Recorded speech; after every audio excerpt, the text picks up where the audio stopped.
Edu study मंत्र को subscribe करें, लाइक करें, बेल आइकन ऑन करें, शेयर करें। जय हिंद दोस्तों, एजू स्टडी मंत्र में आपका एक बार फिर से स्वागत है। और दोस्तों आज हम देखेंगे पर्यावरण संरक्षण अधिनियम 1986, द एनवायरनमेंट प्रोटेक्शन एक्ट 1986। तो जो ये अधिनियम है, इस अधिनियम से पहले की कुछ पृष्ठभूमि समझेंगे। पर्यावरण की समस्या को लेकर 1972 में संयुक्त राष्ट्र संघ में, जो संयुक्त राष्ट्र संघ ने स्टॉकहोम में, जो स्वीडन में पड़ता है, स्टॉकहोम में एक सम्मेलन किया था, जिसमें 119 देशों ने भाग लिया था। और इसी को देखते हुए हमारे देश की पूर्व प्रधानमंत्री जो थी वो इंदिरा गांधी, उन्होंने भी पर्यावरण की बिगड़ती स्थिति को देखकर इस पर व्याख्यान दिया था। और उसी की तर्ज पर आगे के लिए पर्यावरण संरक्षण अधिनियम 1986 का जन्म हुआ। तो दोस्तों क्या क्या प्रावधान दिए गए हैं इसमें ज़रा देखते हैं।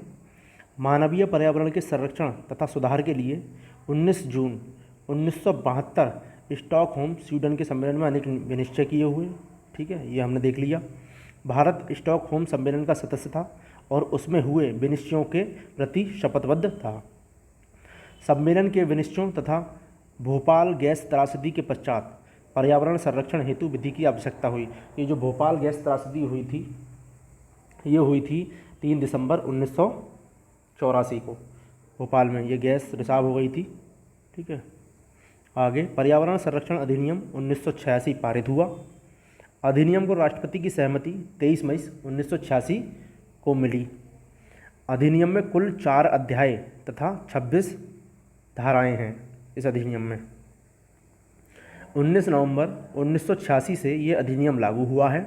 19 नवंबर 1986 से ये अधिनियम संपूर्ण भारत पर लागू है।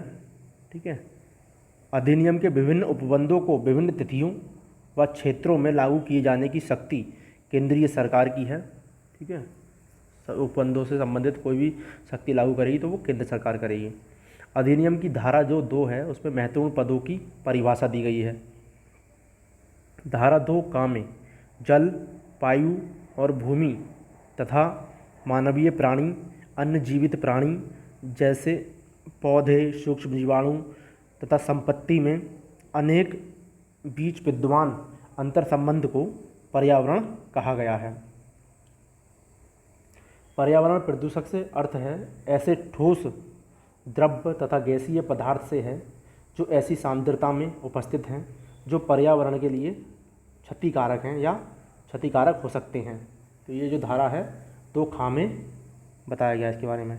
पर्यावरण प्रदूषण से तात्पर्य है पर्यावरण में प्रदूषकों का विद्यमान होना। सही है, पर्यावरण में पर्यावरण प्रदूषकों का विद्यमान होना।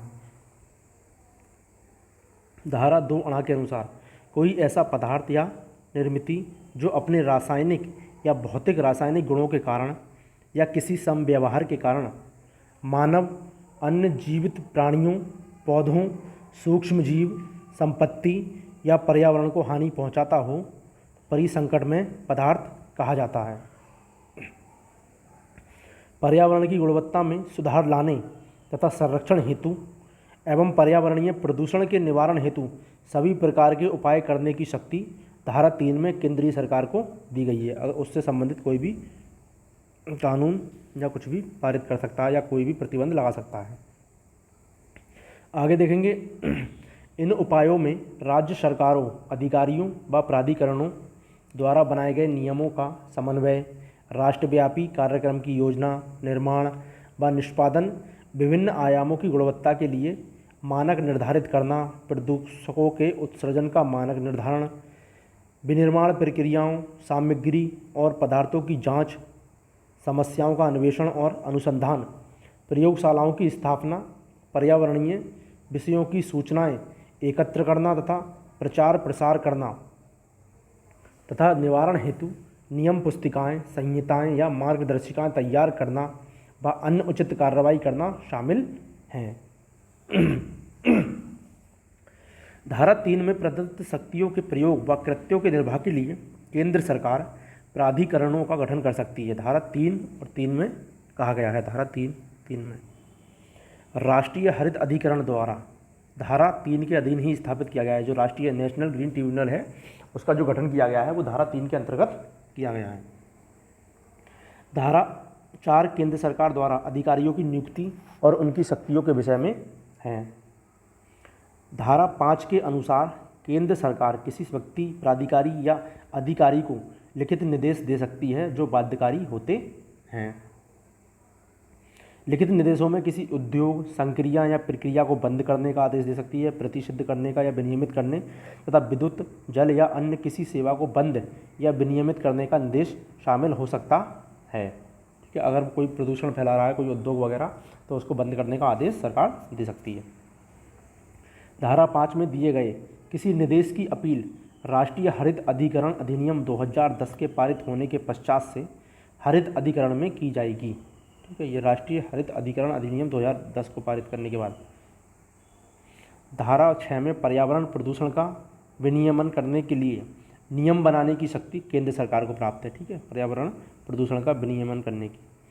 धारा 7 में उद्योगों, संक्रिया या प्रक्रिया को निर्धारित मानक से अधिक मात्रा में उत्सर्जन या निस्सारण करना प्रतिषिद्ध किया गया है।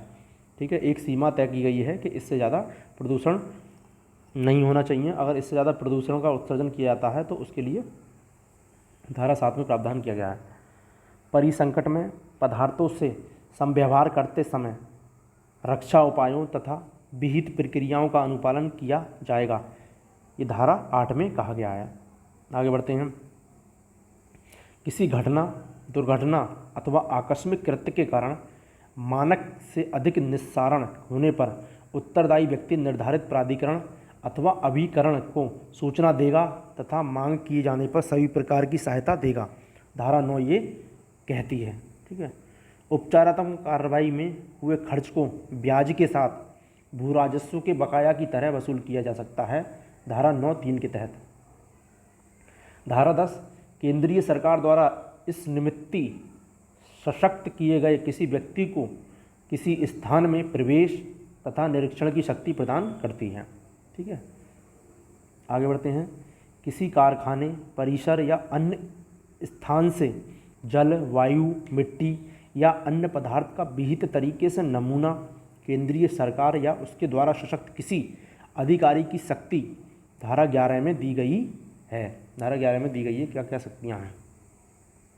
धारा 12 में केंद्रीय सरकार द्वारा पर्यावरणीय प्रयोगशालाएं स्थापित करने की बात करती है। ठीक है, तो जो केंद्रीय सरकार द्वारा जो पर्यावरणीय प्रयोगशालाएं, ठीक है, उसको जांचने का या परखने का जो भी काम किया जाएगा तो इन प्रयोगशालाओं में किया जाएगा, तो उस केंद्रीय सरकार स्थापित कर सकती है। धारा 12 में ये कहा गया है।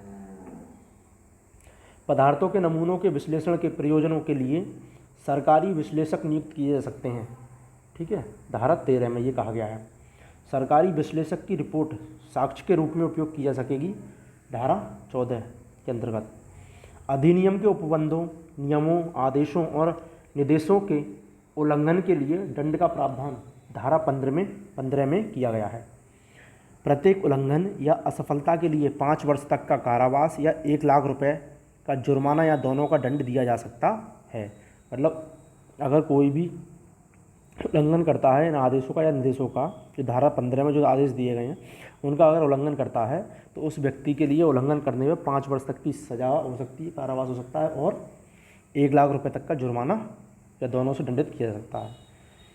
यदि उल्लंघन या असफलता जारी रहती है तो अतिरिक्त जुर्माने के रूप में दोष सिद्धि प्रथम असफलता की के पश्चात प्रत्येक दिन के लिए 5,000 रुपये तक के हिसाब से जुर्माने से दंडित किए जाने की व्यवस्था है, अगर उल्लंघन लगातार रहता है तो।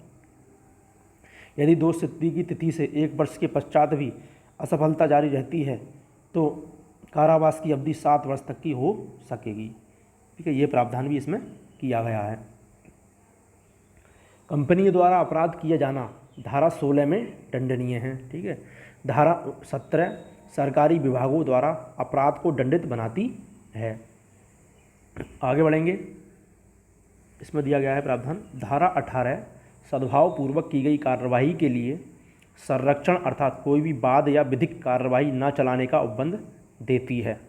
ठीक है, न्यायालय अधिनियम के अधीन अपराध का संज्ञान केंद्रीय सरकार अथवा प्राधिकृत किसी प्राधिकारी या अधिकारी के परिवाद पर करेगा। न्यायालय जो है न्यायालय अधिनियम के अधीन, सही, अपराध जो भी होगा तो केंद्रीय सरकार तथा प्राधिकारी किसी प्राधिकारी या अधिकारी के परिवाद पर करेगा। परिवाद के लिए किए जाने के आशय की लिखित सूचना 60 दिन से कम की नहीं होगी। धारा 3 के अधीन गठित प्राधिकरण के सदस्यों, अधिकारियों एवं कर्मचारी भारतीय दंड संहिता 1860 की धारा 21 के अनुसार लोक सेवक होंगे। जो धारा 21 में ये प्रावधान किया गया है, ठीक है।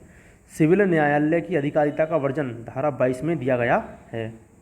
धारा 23 के अनुसार केंद्रीय सरकार आवश्यक लगने पर किसी अधिकारी, राज्य सरकार या प्राधिकरण को अपनी शक्तियाँ और कृत्य प्रत्यायोजित कर सकती है। प्रत्यायोजित करने वाली शक्तियों में धारा 3 के अधीन अधिकरण गठित करने की शक्ति तथा धारा 25 में दी गई नियम बनाने की शक्ति शामिल नहीं है, ठीक है। इस अधिनियम के प्रावधान तथा इनके अधीन बनाए गए नियम अन्य अधिनियम से असंगत होते हुए भी अभिभावी होंगे।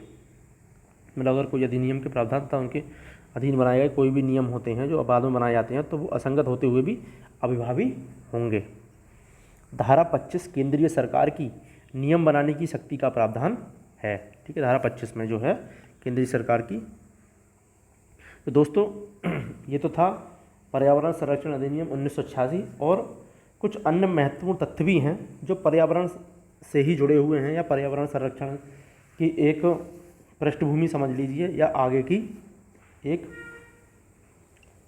मतलब आगे की एक जर्नी समझ लीजिए। तो इसमें पहला था कि पृथ्वी सम्मेलन रियो डी जेनेरियो ब्राज़ील में वर्ष 1992 में आयोजित किया गया था, ठीक है। ये पृथ्वी सम्मेलन के बारे में बताया गया है। सतत विकास पर विश्व शिखर सम्मेलन, तो विश्व शिखर सम्मेलन जो हुआ था सतत विकास को लेकर वो कब हुआ था? तो ये हुआ था 2002 में जोहान्सबर्ग में हुआ था ये, ठीक है। वर्ष 2012 में रियो डी जेनेरियो में आयोजित संयुक्त राष्ट्र सतत विकास पर सम्मेलन पर्यावरणीय संरक्षण हेतु प्रयास के उदाहरण हैं। मतलब पर्यावरण को संरक्षण करने के लिए प्रयास होते रहते हैं, उनसे जुड़ी हुई बैठकें होती हैं। तो जो आयोजित हुआ था वो रियो डी जेनेरियो में हुआ था 2012 में। एक इससे ही जुड़ा हुआ एक मामला एक था एजेंडा 21। तो एजेंडा 21 क्या था? सतत विकास पर संयुक्त राष्ट्र की गैर बाध्यकारी कार्य योजना पर्यावरण संरक्षण हेतु है। एजेंडा 21 ये था।